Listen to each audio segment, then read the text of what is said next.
Ayan guys, yung ating ulam ngayon. Tinulang manok. Ayan, ang sarap nito guys. Ayan, lambot na yung ano natin, manok. Nilagyan na natin to ng pampalasa. Sarap na.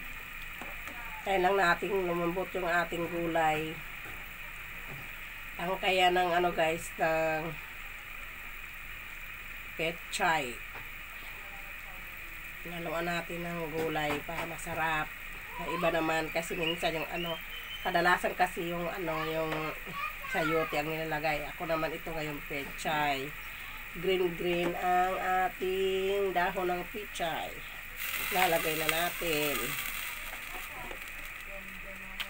Ayan ang ating tinulang manok with pechay. Tayo na lang natin na lumambot ang ating dahon ng pechay.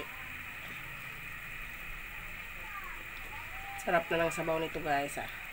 Ipailalim lang natin yung ating dahon ng pechay para mabilis siyang lumambot. Sarap na tinulang manok sa hapunan. Yan guys, lumambot na yan. Konting kulo na lang at pwede na tayong kumain sa masarap nating tinulang manok.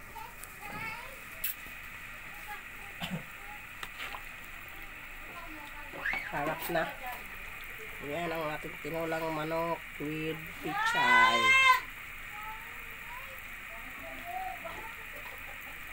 Yummy!